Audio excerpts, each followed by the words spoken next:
நீ இந்துன்னு சொல்றாங்கல்ல, நான் கேட்கறேன், எச் ராஜாவும் இந்து தானே, நிர்மலா சீதாராமன் இந்து தானே, எல்லாம் கணேசன் எல்லாரும் இந்து தானே, எல்லாம் கூட்டு போய் பாண்டி கோயிலில் நாங்கள் கிடா வெட்டி சாமி கும்பிடுறோம், நீ வந்து பிரசாதம் சாப்பிடுங்கன்னா அங்கே கிடா வெட்டி வந்து கறி குழம்பு ஊத்துறதாயா பிரசாதம், அங்கே நீ சாப்பிடுவியா, நீ இந்து தானே சாப்பிடுவியா நீ? இப்போ நீ எந்த இந்து? இப்போ ஓ ஆச்சாரம் பிராமண மதத்தை கொண்டு வந்து ஒட்டுமொத்த இந்து மதம்னு சொல்றது எவ்வளவு அயோக்கியத்தனா? ஒரு குறிப்பிட்ட ஜாதியோட ஆதிக்கத்தை எல்லாருக்குமானதான் நீ எப்படி சொல்லுவேன்? நீ நான் குலசாமி கும்பிட்றவனா இருப்பேன், நீங்க ஒரு வழிபாட்டு முறையில் இருப்பிய.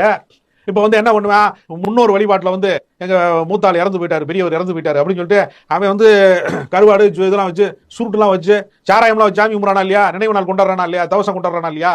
அப்போ நீ என்ன பண்ணுவ? அதை கருவாடு வைக்க கூடாதுன்னு சொல்லுவியா நீ? வழிபாட்டு முறை என்பது ஒற்றை முறையாக எப்படி மாற முடியும்? ஒரே மொழி தான் பேசணும், ஒரே உணவு தான். இப்போ ராணுவத்துக்கு எல்லாத்துக்கும் தயிர் சாதம் போடுவியா நீ? இந்திய ராணுவத்தில் இருக்கிற பூரா நாளையிலேருந்து அசைவம் சாப்பிடக்கூடாது அப்படி பேரும். புளியோதனையும் தயிர் சாதம் போட்டேன்னா ஏற்கனவே சீனாக்காரன் ஆக்கிரமிச்சு 2000 கிலோமீட்டர் உள்ள வந்துட்டான், கொடியெல்லாம் கட்டிட்டாங்க, அவன் ஊருன்னு சொல்லி அவன் தாலுகாவெல்லாம் ரெக்கார்ட்லாம் பண்ணிட்டான். அதை கேட்க துப்பு இல்லாதவங்க தேசபக்தியை பத்தி நமக்கு வந்து பாடம் நடத்துவாங்க.